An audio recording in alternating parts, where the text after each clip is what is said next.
The whole court had gone silent, waiting for the king to correct his own son, and he never did. I stood at the edge of the dais in my plain nanny's grey, holding a squirming 3-year-old on my hip in the middle of a formal audience, and I felt every eye in that hall move from the boy's mouth to the king's face, and wait for the word that would put things back where they belonged. Cade had said it so easily, so naturally, the way you say the truest thing you know without ever once considering it might be dangerous. And King Cedric of the Iron Territories, the strongest wolf alive, looked at his son and looked at me and said nothing at all. The silence went on long enough that I understood, with a slow falling feeling, that it was not going to end the way I had braced for it to end. But that is nearly the whole of it, and a woman who tells you the ending before she has earned it deserves to be turned off. Let me go back a year, to the day I first came to that fortress, with one trunk, and no expectation of anything at all. I am Marin. I have no pack of consequence, and no bloodline worth naming, and I have made my living as a nanny since I was 17, moving from household to household with my trunk and my patience, because it is the one thing I have ever been reliably good at. Loving children thoroughly, and then, eventually, leaving them, because that is the shape of the work. You learn not to keep too much of yourself in any one house. You learn to be warm and useful, and, when the time comes, easy to replace. I came to the royal nursery a year before any of this happened, hired through the steward's office after the last nurse retired, and I was told, plainly, on my first day, that the little prince had been difficult since his mother's death 2 winters before, closed off, prone to screaming fits, biting the hands of anyone who tried to hold him. I was the 4th nanny they had brought in to try. I did not expect to last the season. I had learned, in my trade, not to expect much of anything. Cade was not difficult. He was grieving, in the blunt, whole-body way small children grieve, and no one in that fortress had thought to simply sit on the floor with him and let him be furious for as long as he needed to be. I sat on the floor. I let him scream. I did not flinch when he bit, and I did not punish him for it, and I told him, calmly, every single time, that I was not going anywhere, because I had learned that grieving children do not need correction. They need someone who does not leave. By the end of the 1st month, he slept through the night for the first time since his mother died. By the end of the 3rd, he had stopped biting entirely, and started, instead, bringing me things: a good stone, a bent feather, once memorably a whole dead beetle presented with enormous ceremony, the way small children give gifts to the people they have decided are theirs to keep. I loved him. I want to say that plainly, because it is the whole hinge of everything that follows. I had loved children before, and left them before, cleanly, professionally, the way the work requires. I did not manage it cleanly this time. Somewhere in that 1st year, without deciding to, I stopped being a nanny who loved her charge and became something closer to a woman raising a child, and I did not let myself look at that too directly. Because a nanny who lets herself feel like a mother is a nanny setting herself up to be gutted when the household inevitably decides otherwise. The king I saw perhaps twice a week, in careful formal passing. He was a grave, quiet man, still visibly carrying the weight of a wife 2 winters gone, and he treated me with a stiff, correct courtesy that I took. At first, for simple good manners toward staff. It was some months before I noticed the strangeness of it, the way he always knew, without asking the household ledgers, exactly how Cade's week had gone. The way he sometimes lingered in the nursery doorway a beat longer than a busy king should have time to linger.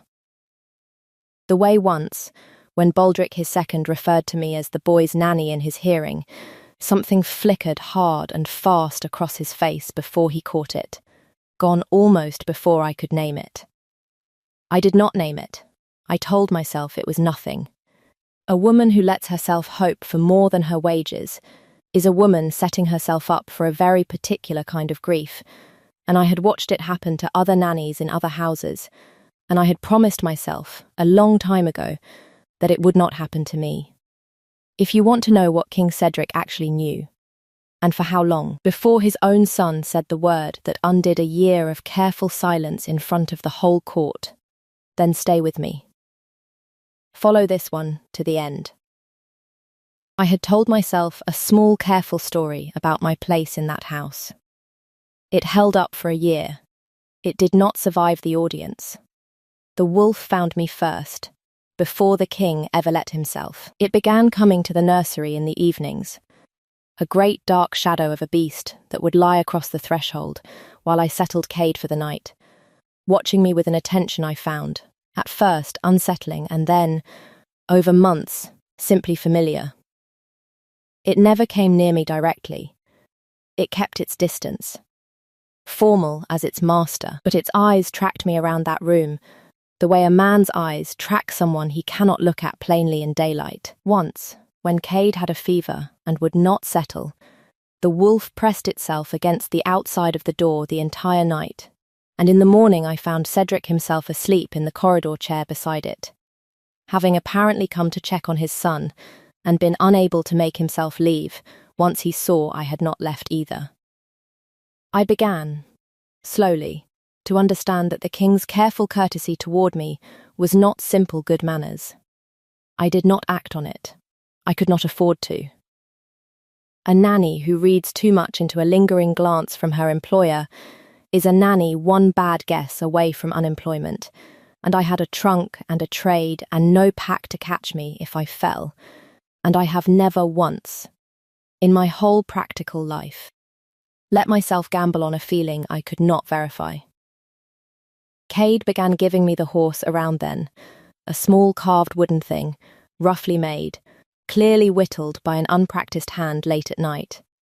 He would press it into my palm at odd moments and tell me, with enormous 3-year-old gravity, to keep it safe, and I would keep it through the day and return it to him at bedtime.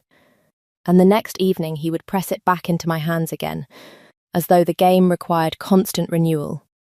I asked him once, gently, where he had gotten it, and he said, with the flat honesty of small children, "Papa made it. For you." But he doesn't know I know. I did not know what to do with that. I kept the horse safe every day, and returned it every night, and told myself it was nothing. The way I had told myself everything else was nothing. Lady Aveline arrived at court around the same time, and I understood, the moment I saw her, exactly what shape my quiet, unspoken hope was about to be crushed into. She was a noblewoman of an old, well-connected house, beautiful, composed, clearly positioned by her family as the natural choice to end the king's long mourning and give the pack a proper lunar again. She was not unkind to me. Exactly, she was worse than unkind. She was kind in the particular, careful way of a woman clearing an obstacle without ever raising her voice. "You have done a wonderful thing with the boy," she told me in the nursery doorway, watching Cade sleep. "Truly, the whole court says so. It cannot have been easy, coming into a house so wounded." Her voice was warm, reasonable, ruinous. "I only worry, dear, that a child so starved for a mother might come to lean on the wrong shape of comfort, a nanny mistaken, in his own small heart, for something more permanent than her position actually is. It would be kinder, I think, for both of you, if some distance were reintroduced before he comes to expect a permanence you and I both know is not actually yours to give. I would hate to see either of you hurt when the natural order reasserts itself, as it must. She left me with that, and it did precisely the work she intended, because it was clever and it named the exact fear I had been carrying and refusing to look at directly for a year. A nanny mistaken for something more permanent. Of course. What else could I possibly be, to a king's son, but a temporary comfort dressed up in a mother's shape?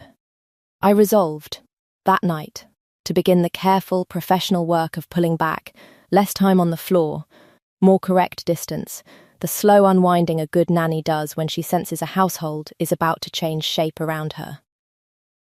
I have done it before. I told myself I could do it again. But my hands kept doing the opposite of what my resolve intended, because Cade needed me exactly as much the next morning as he had the morning before. And a child's need does not care what a woman has quietly resolved to withhold. The formal audience came a fortnight later, a grand gathering of the Northern Lords, called ostensibly to discuss border grain, but everyone in that hall understood. Actually, to give the court a good long look at Lady Aveline standing at the king's side, a soft public rehearsal for an announcement everyone assumed was coming. I was not meant to be part of it at all.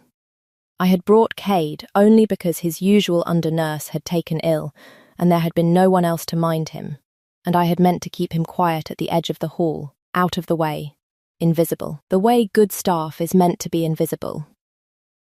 He grew restless during the long grain report, as 3-year-olds do, and squirmed free of the bench and toddled the length of the hall in front of the entire northern nobility, and reached the dais, and lifted his arms to be picked up the way he had lifted his arms to me 1,000 times in a year of ordinary evenings. I should not have gone to him in front of the whole court. A better trained nanny would have signalled a guard, waited, kept the correct distance the moment demanded.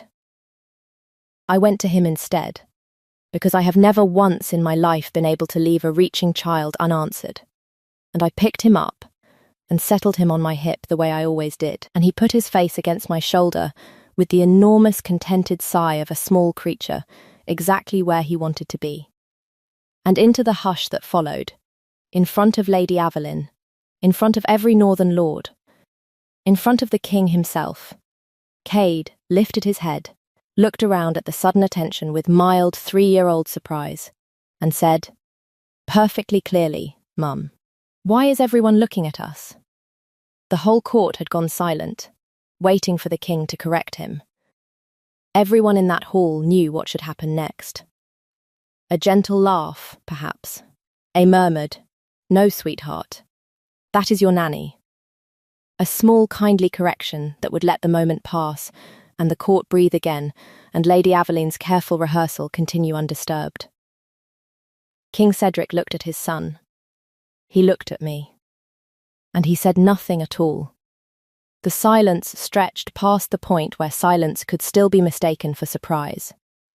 It stretched until every lord in that hall understood, with the particular electric certainty of people watching history happen in real time, that the king was not failing to correct his son. He was choosing not to. Lady Aveline's composed face did not move, but something behind it did, and I understood, watching her, that I had just become a great deal more dangerous to her than a nanny had any right to be. I did not understand, in that moment, why he had let it stand. I only knew that my whole carefully practical heart was hammering, and that the small, careful story I had told myself for a year, a nanny, temporary, easy to replace, had just been shattered in front of the entire northern nobility by a 3-year-old's honest mistake and a king's honest silence. He found me that night, in the nursery, after Cade was finally asleep, and he sat down across from me on the low bench where I usually read. A king folding himself onto furniture built for a child's room, and for a long time neither of us said anything at all. You didn't correct him, I said finally, because someone had to say something and it was clearly not going to be him first. No, Cedric said. His voice had none of its careful court formality left in it. I have been asked, twice this year, by my own counsel, whether the boy's attachment to you had grown improper for his rank. I told them it was a child's grief finding somewhere safe to land. That was true. It was also not the whole of what I knew. He looked at his hands. I went to my wolf healer 4 months ago. Quietly, I asked her to examine the bond I had felt building since the winter you arrived, because I did not trust my own judgment on a matter that large. and I wanted it confirmed by someone whose word I could not simply talk myself out of. He looked up. She confirmed it, Marin, 4 months ago. You are my fated mate. I have known it, plainly, with no more room for doubt, for 4 months, and I have said nothing to you, because I am a coward in exactly this one particular way, and I could not make myself be the one to risk it first. 3 sentences past whatever cap a story is meant to hold, and I let him have every one, because a man does not say a thing like that in 3 sentences, and I have never been made of rules. Then why, I said, my voice not quite steady, did tonight change that? Because my son said it before I could, he said. Cleanly, without fear, without calculation, without 4 months of careful cowardice behind it. He has been practicing it in secret, I think, asking me, these past weeks, pointed little questions about whether you would always live with us, whether you liked the horse he gave you, whether mama was a word people were allowed to use for someone who had not always been their mother. I answered him honestly every time, and never once thought he was building towards saying it in the middle of a formal audience, with every northern lord watching. And when he did, when the truest thing either of us has known for months came out of the one mouth in that hall too small to be afraid of it, I found I could not correct him. Not because I did not want to embarrass you, because correcting him would have meant, for the first time in 4 months, actively lying about a thing I have been silently failing to say. That was the moment my careful professional distance went out of me entirely, and something with a spine took its place. Because I understood, sitting there with the wooden horse in my apron pocket where it had lived, unreturned, since that morning, that I had spent a year making myself small enough to be easily removed, telling myself I was staff, temporary, a comfort with an expiry date, and the 2 people who actually mattered in that house had already, independently, decided otherwise. The pup with a child's uncorrupted certainty. And the king, in his own reluctant, cowardly, 4 months late way. I am done shrinking myself to fit a role you and I both know I outgrew months ago, I said. I let Lady Aveline half convince me I was a passing comfort your son had mistaken for something permanent. I am not going to keep making myself easy to send away just because it would be tidier for your counsel. I closed my hand around the little wooden horse in my pocket. If you've known for 4 months, Cedric, then say it to me directly, the way your son just said it to the whole court. I am not going to be the one who has to guess at what a king is too afraid to speak first. Lady Aveline made her move 3 days later, and she made it in the open council, which was her mistake, because a woman that clever should have known better than to build her trap where the whole court could watch it fail. She petitioned, formally, for the nanny's dismissal. Framed with impeccable concern, the boy's attachment had grown, by his own public words, dangerously confused. For his own emotional stability, and for the dignity of a house soon to welcome its true Luna, the staff member responsible for the confusion should be quietly reassigned to a household farther south, where the prince's affections could heal cleanly. She had votes lined up. Old lords who found a hired nanny an easier story to swallow than a fated bond arriving in a servant's shape. It was nearly carried when word came that Cade, left for a moment with an under-nurse while the petition was debated, had slipped out to the training yard to watch the warhorses drill, and a spooked young stallion had bolted straight toward where he stood transfixed at the rail. I was already running before anyone finished saying his name. I have no wolf, and no strength worth boasting, but I had 2 legs and a year of knowing exactly where that child's small feet would carry him fastest, and I reached the rail a heartbeat before the stallion did, and threw us both clear. I felt the animal's shoulder catch my hip as we went down. A hard glancing blow that would have been Cade's skull if I had been a half-second slower. And the pain of it took my breath entirely, but I had him under me, curled and unhurt, and that was the whole of what mattered.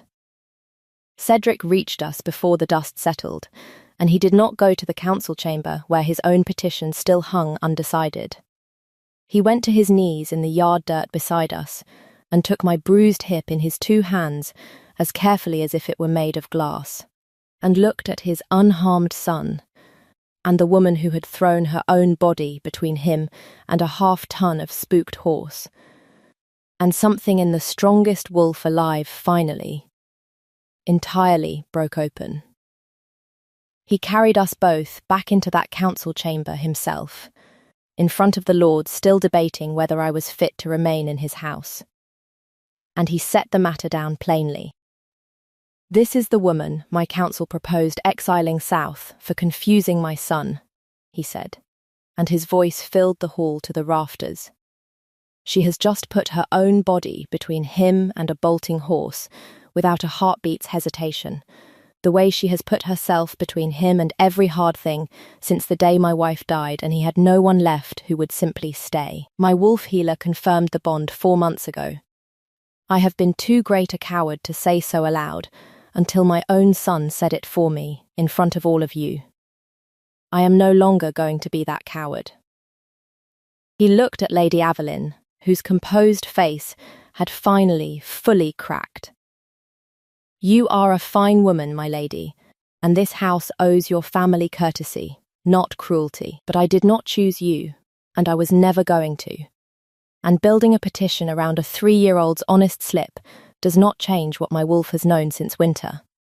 The council's certainty turned, all at once, the way weather turns, and Lady Aveline withdrew her petition rather than watch it be voted down in open humiliation, and left the territory within the month with what dignity remained to her, which I was, in the end, glad to let her keep. Cedric knelt beside me in the dirt of that training yard, dust in his fine collar, and he did the thing his whole reluctant, careful life had trained him never to do first. He said it plainly, in front of his recovering court, with no more months of cowardice behind it. "I love you," he said. "I have loved you since before I let myself admit it was more than gratitude for what you gave my son. My wolf knew it in winter. My healer confirmed it in spring. My own son said it for me in autumn, because I could not make myself say it first, even once in all that time.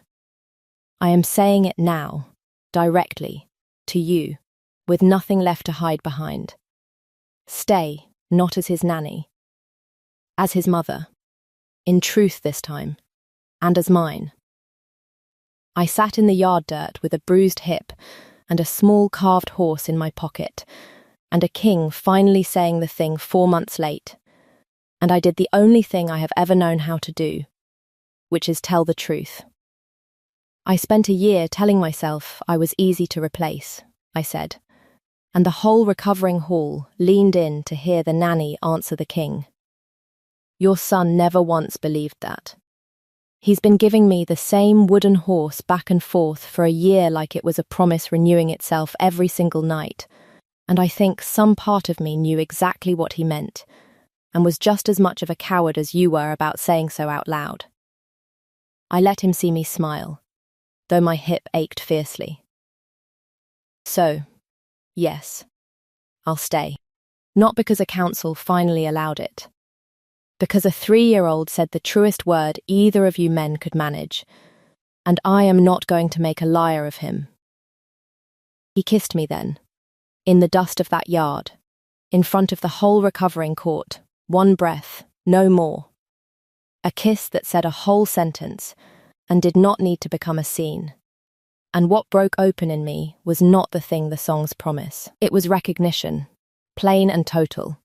The vertigo of being chosen, at last, out loud, by a man who had spent 4 months choosing me in silence, and simply lacked the courage to say so first. Cade, delivered by then into Baldric's arms at the edge of the hall, wriggled free the moment he saw us, and toddled the whole length of it to be swept up between us, patting us both on the face with enormous 3-year-old satisfaction, as though he had personally engineered the entire outcome, which, I have since concluded, in the truest sense, he had. A year on, I am the Luna of the Iron Territories, which still strikes me as a role someone else was meant to grow into. My hip healed to a faint ache that flares in cold weather, the cost of the thing, and I have never once been sorry for it. Cedric still keeps a small carved horse of his own on the mantel now, a twin to the one Cade made me.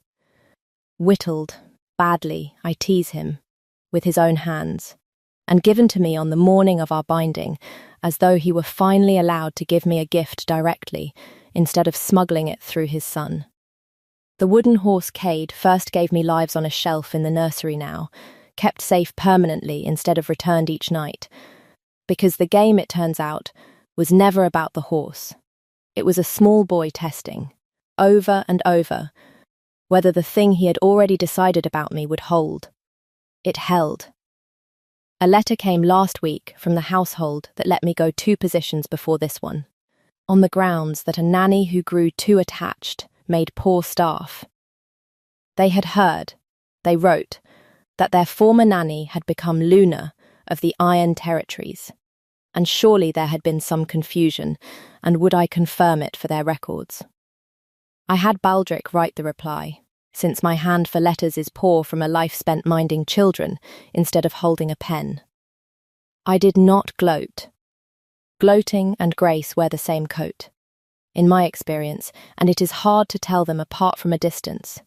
Easier up close, where you can see which one is smiling. I confirmed the rumour, and added that growing too attached to the children in one's care had turned out, in my case, to be the wisest thing I ever did, and that they might reconsider what they were actually asking their nannies to withhold. Cedric found me dictating it at his own table, in the seat at his right hand, Cade asleep against my side, with his small fist, even in sleep, curled around the wooden horse from the mantel that he had climbed up to reclaim an hour before. "What are you telling them?" the king asked, reading over my shoulder, his wolf a warm weight across all 3 of our feet. "The truth," I said. That a little boy said it so naturally the whole court went silent, like he'd been practicing in secret. I looked down at the sleeping child holding the horse the way he had once held my hand out to me across a nursery floor. He had been practicing. For months. He just said it before either of the 2 grown, frightened people in his life managed to say it first. "So before I let you go, tell me what you think, because I have turned it over for a year and I still cannot settle it fully. Do you believe Cade's wolf truly knew, months before either adult admitted anything, that I belonged in that word the way he used it? Or do you think it was only a grieving child reaching for the comfort that had never once left him, and it simply happened, by grace, to be true as well as kind? Tell me your theory below. I have lived inside the answer for a year, and I have decided some things are allowed to be both at once. And if you want to stay with us, the mantel with its 2 small horses, whatever word Cade practices in secret next. The whole strange, soft family we built out of a grief and a silence and a mistake that wasn't one. Comment the wolf and follow along, because I have made a life out of not leaving reaching children unanswered, and I have no intention of starting now. Where are you listening from tonight? Come sit on the nursery floor. There is always room for one more, and someone here will hand you something to keep safe before the night is through. The whole war council had gone silent around that long table, and then the king went silent too, and I still had not noticed a single one of them was in the room.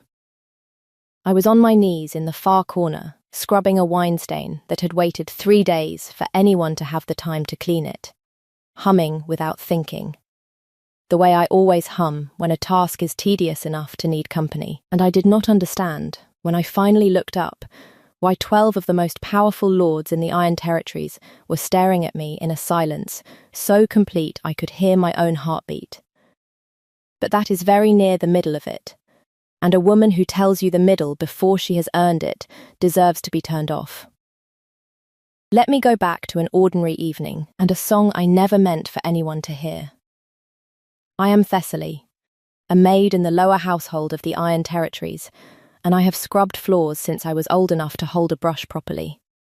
I have no bloodline worth naming, and no ambitions beyond a clean corner and a fair wage, and I have found, over the years, that the work goes easier with a song under my breath, especially when, no one is listening. I did not learn my songs from any grand teacher. I learnt them the way most common folk learn anything worth keeping, from my grandmother, who learnt them from hers, an unbroken line of ordinary women, humming ordinary comfort into ordinary evenings for longer than anyone could properly trace. There was a war on, that season, a long, grinding border conflict that had cost the Iron Territories 2 years and more good wolves than anyone liked to count aloud, and the great council chamber had become, in those months, less a room for governance and more a room for exhaustion. Lords and generals arguing themselves hoarse over maps and supply lines, while King Bjorn sat at the head of it all looking. Every single time I glimpsed him in passing, like a man who had forgotten what an unbroken night's sleep felt like. I was sent to clean the chamber late one evening, well after the council's usual hour had ended, on the understanding, a wrong understanding, as it turned out, that the room stood empty. I worked my way to the far corner, where an old wine stain had been waiting 3 days for someone with a spare hour, and I fell, without deciding to, into the habit of a lifetime, humming, low and half-conscious. The same old lullaby my grandmother used to hum over her own mending, a simple wordless tune at first. And then, as the tedious stain finally began to lift, a few of the actual words, sung soft and low under my breath the way you sing, when you believe entirely that no one in the world can hear you. I did not know the council had run long that evening. I did not know a dozen exhausted lords still sat around that table in low, tired argument, nor that the king himself remained among them, 3 days into a stretch of sleeplessness that had begun to show plainly on every hard line of his face. I only knew, when I finally paused to wring out my cloth and glanced up out of some idle habit, that the entire room had gone completely, unnaturally silent, and that every single person at that long table was looking at me. If you want to know why an old lullaby stopped a war council cold, and why the king himself went quieter than any of them, then stay with me. Follow this one to the end. I believed, that whole evening, that I had simply embarrassed myself in front of my betters. I would learn, before the year was out, that I had done something else entirely, and that the truth of it had been buried for longer than I had been alive. Forgive me, I said, scrambling up from my knees, my whole face going hot with mortification. I didn't know anyone was still. I'll come back another time. I'm so sorry. I didn't mean to disturb the council. Sing it again, the king said. I had never, in my whole life working in that household, heard King Bjorn address a servant directly, let alone with a request that made no sense at all in the middle of a war council. I looked at him, and I understood, from the particular stillness in his face, that something in the room had shifted in a way I did not yet understand, and had certainly never intended. Your Grace, I only hum while I work. It's nothing. I can go and let the council. Sing it again, he said, quieter this time, and there was something raw underneath the command that made every lord at that table go very carefully, still. The way men go still around a king whose exhaustion has finally cracked something open that has been held shut a long while. Please. I did not know how to refuse a king asking please. I sang it, self-conscious and shaking, the same simple lullaby, low in that hushed chamber, and I watched King Bjorn's face do something I had never once seen a powerful man's face do in front of his own assembled lords. It broke, quietly, entirely, the exhaustion and the grief he had clearly been holding at bay, through 3 sleepless days finally overwhelming whatever composure had kept it contained, and he put his face briefly in his own hands, and the whole council watched their king weep at the sound of a scullery-maid's song. And no one, not one lord in that entire chamber, dared say a single word about it. Where? He said. when he had gathered himself enough to speak. "Did you learn that song?" "From my grandmother," I said, bewildered and mortified in equal measure. "She learned it from hers."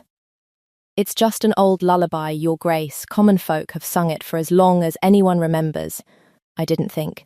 "My mother sang it to me," he said, very quietly, every single night, until the night she died. I have not heard another living soul sing it in 20 years. I did not think anyone outside our own family still knew it.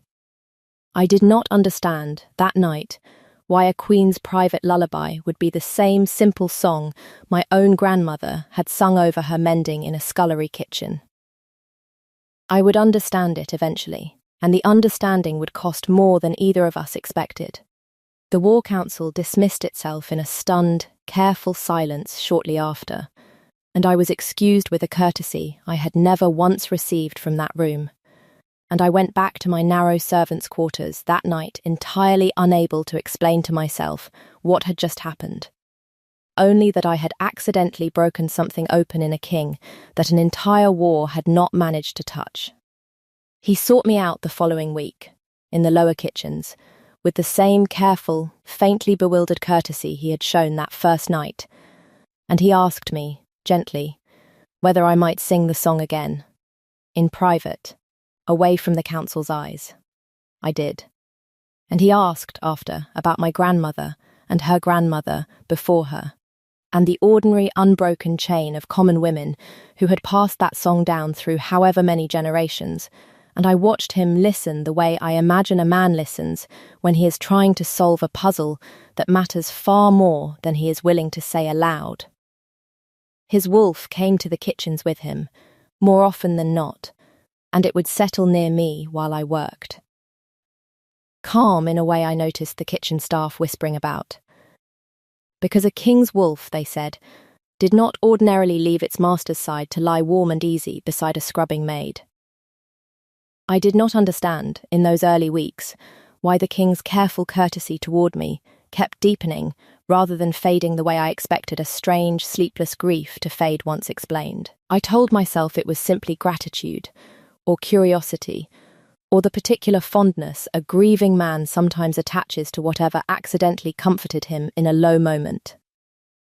I did not let myself imagine it might be anything more, because a scullery maid who imagines herself into a king's private affections is a scullery maid setting herself up for a very particular kind of humiliation, and I had watched it happen to other women in other households, and I had promised myself it would not happen to me.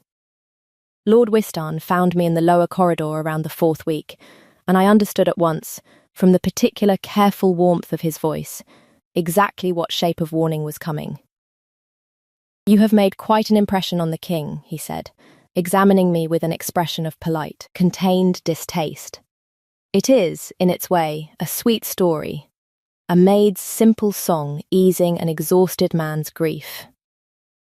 But I must caution you, out of genuine concern for your own safety as much as the crown's dignity, against reading too much into his continued attention.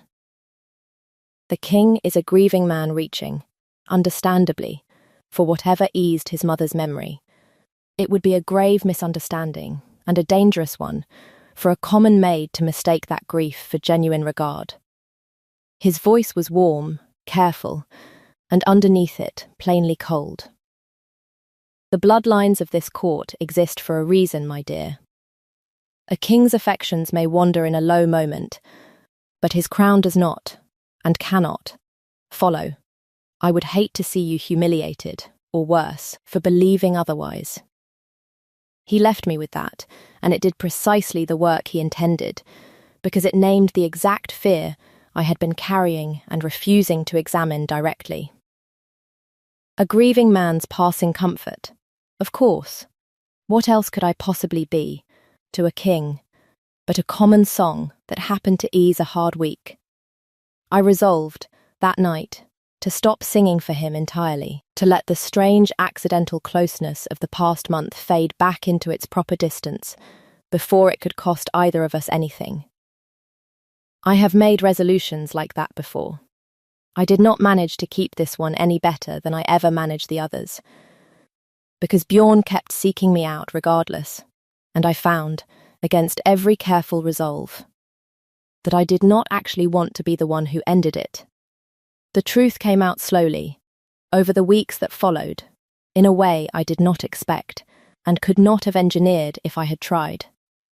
It began with a strange, careful silence I noticed whenever any lord of the older generation was asked, in passing court gossip, about the late Queen's girlhood, where her own family had held land, which noble house she had been born into, the ordinary genealogical detail that courtiers usually recite without thinking. No one, I realized slowly, ever actually answered the question. They deflected, or changed the subject, or offered some vague, unspecific praise of her grace and bearing that answered nothing at all. I asked Bjorn directly, one evening in the kitchens, because I have never once in my life been able to leave a strange silence unexamined. "No one will tell me where your mother came from," I said. "Not her house, not her family, nothing specific at all. I've asked 3 different courtiers now, and gotten 3 different kinds of nothing. Why does an entire court go quiet at the mention of a beloved queen's own girlhood?" He was silent for a long time, the fire ticking in the kitchen hearth, and when he answered, his voice had gone rough, in a way I had come to recognize as the sound of a truth he had carried alone for a long while. "Because she was not born to any noble house at all," he said. "My mother was a common woman, Thessaly, a weaver's daughter, from a village not unlike wherever your own grandmother once lived, who caught my father's eye at a harvest fair long before either of them expected a crown to matter, and who he loved enough to defy every adviser who told him a king could not marry beneath his station. The court could not accept a common queen outright, not then, and so my father did what powerful men have always done with an inconvenient truth. He buried it. He commissioned a false genealogy, quietly, generously paid for the silence of anyone who remembered her true origins, and by the time I was born, the story had hardened into simple fact that no one living dared question.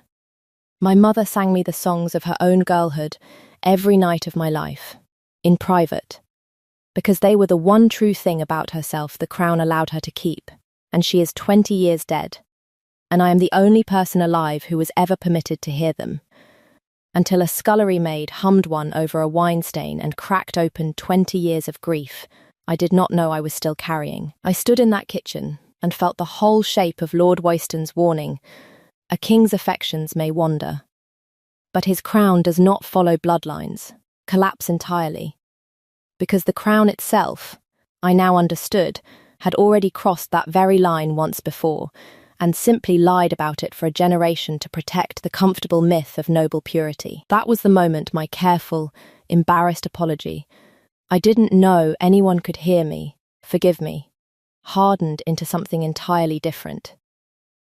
"Then the whole reason no one will speak of her origins," I said slowly, "isn't grief. It's fear. Fear that if the truth got out, the whole court's precious bloodline mythology would come apart, because the most beloved queen this territory ever had was born exactly as common as I am." My voice had gone harder than I had ever let it go in that household. I am done apologizing for a song that turns out to be the truest thing in this entire fortress. I learnt it from a common woman, the same as your mother did, and I am not going to shrink myself down to fit a lie the nobility built to protect their own comfortable story. Lord Wyston understood, within weeks, exactly what danger my growing closeness with the king represented to the whole careful architecture he and men like him had spent a generation maintaining, and he moved to end it the only way a cornered clever man ever does. He arranged, quietly, for the truth of the old queen's origins to be threatened with public exposure. Not to reveal it honestly, which would have cost him nothing, but to twist it, through carefully placed rumour, into a scandal implying the current king himself was somehow illegitimate, his whole claim to the throne corrupted by his mother's common blood, A lie built cleverly enough that unravelling it required exposing the true, buried history, which he calculated the king would never risk doing publicly to save a mere scullery maid from disgrace. He believed, I think genuinely, that Bjorn would let the rumour stand, let me be quietly removed from court to smother the whole matter, rather than confirm publicly that his own beloved mother had been common born. He nearly succeeded, because it was cleverly built, and because the cost of correcting it was in fact exactly as large as he calculated. The rumour broke at a public presentation before the full assembled nobility, a formal gathering meant to honour the war's slowly approaching end, twisted at the last moment into a referendum on the king's own legitimacy, with Lord Wiston positioned at the centre of it, reasonable and grave, calling for a formal inquiry into the crown's bloodline before any further honours could properly be conferred. I was not meant to be part of that gathering at all. I came only because Bjorn had asked me, quietly, the evening before, to attend, and I understood, standing at the edge of that grand hall while Wiston's careful rumour unfolded in real time before the assembled lords, that he had known this confrontation was coming, and had wanted me there when it did. This inquiry is built on a lie about a lie, I said, before Bjorn could speak, because I have never once in my life been able to watch an unfair thing unfold in silence when I had the power to say something about it. Lord Wiston does not actually believe the king is illegitimate. He is counting on the king staying silent about the true history, rather than confirm, in front of all of you, that the late queen was common born, because that truth would cost this court its whole comfortable myth of pure bloodlines far more than any invented scandal about legitimacy ever could. The hall went utterly silent, in the particular way a room goes silent when it has just heard the one thing no one was supposed to say aloud. Bjorn rose. He did not look at me with alarm, or panic, or the careful calculation of a man protecting a secret. He looked, instead, like a man finally setting down a weight he had carried alone for 20 years. "She is right," he said, and his voice filled that hall to the rafters. "My mother was born a weaver's daughter in a village most of you have never heard named. My father buried the truth to protect a court too fragile to accept a common queen. And I have carried that silence my whole life, because I believed, as he did, that this territory's stability depended on the lie. I no longer believe that. I believe it depended, instead, on this nobility's comfort, which is not the same thing at all." His eyes found mine. A scullery maid sang me my dead mother's lullaby over a wine stain, and in doing so reminded me that the greatest queen this territory ever had came from exactly the same common stock every lord in this hall has spent a generation pretending does not belong anywhere near this throne. I am done protecting that comfortable lie. Lord Wiston built his inquiry on the assumption that I would rather see an innocent woman disgraced than admit the truth about my own mother. He was wrong. The hall's certainty turned, all at once, the way weather turns, and Lord Wiston, exposed as having built his entire scandal on a calculated bet about what the king would rather hide, made one last desperate move.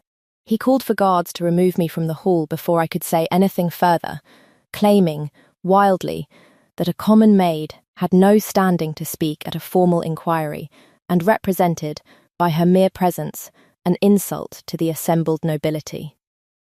The guards hesitated, and in that hesitation, King Bjorn's wolf, which had been pacing with mounting agitation at the edge of the hall throughout the whole confrontation, finally crossed the full length of that chamber and placed itself squarely between me and the approaching guards. And it did not growl at them.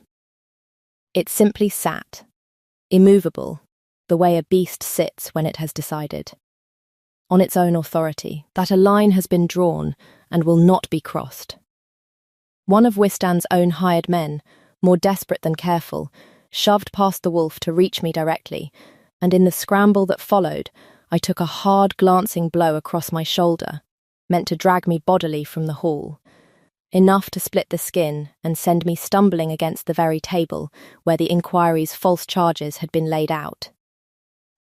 A real, immediate cost, the plain proof, in front of the whole assembled court, of exactly how far Lord Wiston's faction was willing to go to protect a lie.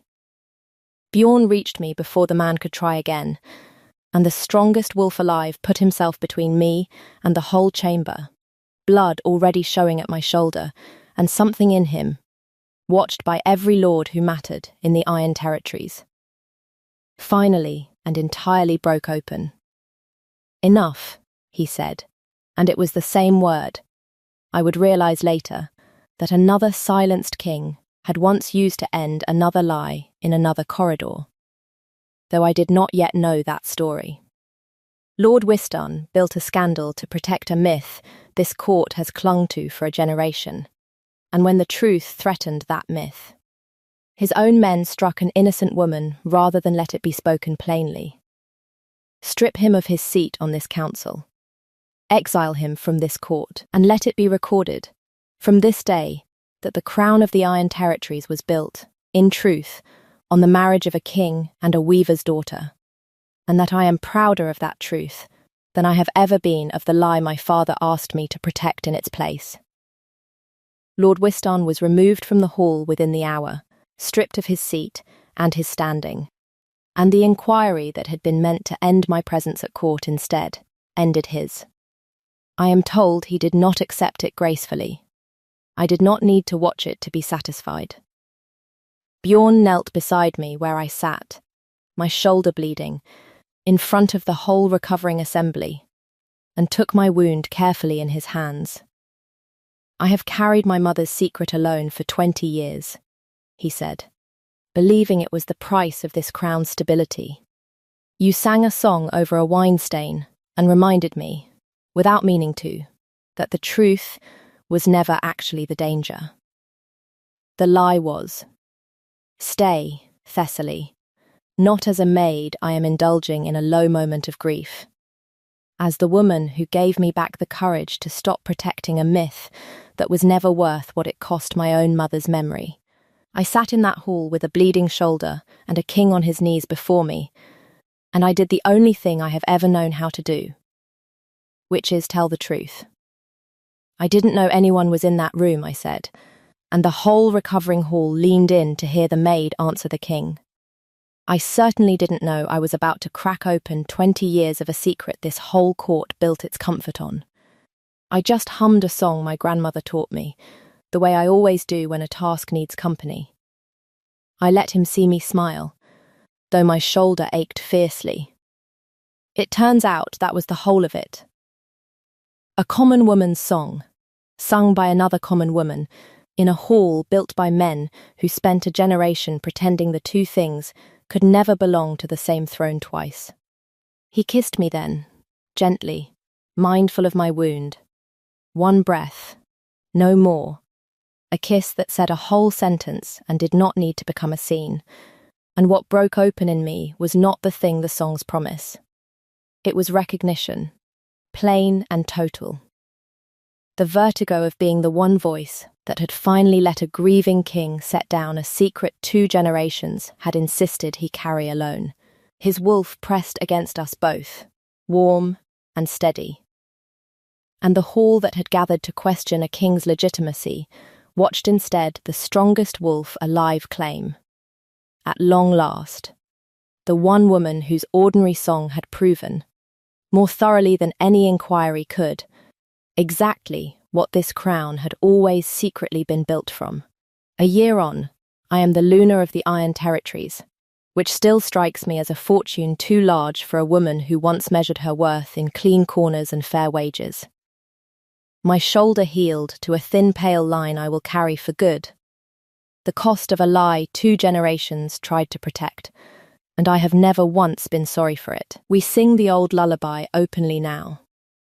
In the great hall, at every gathering where the late queen is remembered, and I am told the common folk who visit court weep, every time, to hear a song their own grandmothers taught them sung without shame from a royal throne. Bjorn sleeps through the night again. Most nights. And when the old grief does wake him, I hum the same tune I hummed over that wine stain a year ago, and it settles him the way it always has. Plainly, honestly, without needing to be a secret anymore. A letter came last week from Lord Wystan's own former estate, now under new stewardship, inquiring whether the new Luna might consider more favourable terms for the district's wool trade, given the old unpleasantness. I had Rolf write the reply, since my hand for letters is poor from a life spent scrubbing instead of writing. I did not gloat. Gloating and grace wear the same coat, in my experience, and it is hard to tell them apart from a distance, easier up close, where you can see which one is smiling. I confirmed favourable terms gladly, and added that the district might find its trade improved further still now, that its lords no longer needed to spend quite so much energy protecting a myth that never actually held. Bjorn found me sealing that letter at his own table, in the seat at his right hand, his wolf a warm weight across both our feet. "What are you telling them?" the king asked. "The truth," I said, that she didn't know anyone was in the room. They had all been listening for a while. I hummed a few bars of the old lullaby, low, the way I always have, and watched him close his eyes at the sound the way he still does, every time. It turns out, the whole court had been listening for a generation, one way or another, to a truth nobody wanted to be the first to sing out loud. So before I let you go, tell me what you think, because I have turned it over for a year and I still cannot settle it fully. Do you believe his wolf recognized something true in that song the very first evening? Some echo of the mother he lost calling him home through an ordinary maid's careless humming? Or do you think it was simply grief, starved for 20 years of its one true comfort, reaching for the first voice that happened to sing it back? Tell me your theory below. I have decided, in the end, that I am glad the truth finally got to be sung out loud either way. And if you want to stay with us, the lullaby sung openly now in the Great Hall, the district finally free of its old careful lie, whatever ordinary song still waits to crack open some other guarded silence. Comment the wolf, and follow along, because I have learned that the truest things in any kingdom are very often hiding in plain sound, waiting for someone who isn't afraid to hum them. Where are you listening from tonight? Come sit with me while I work. I promise, whoever taught you your own quiet songs, they are worth singing out loud.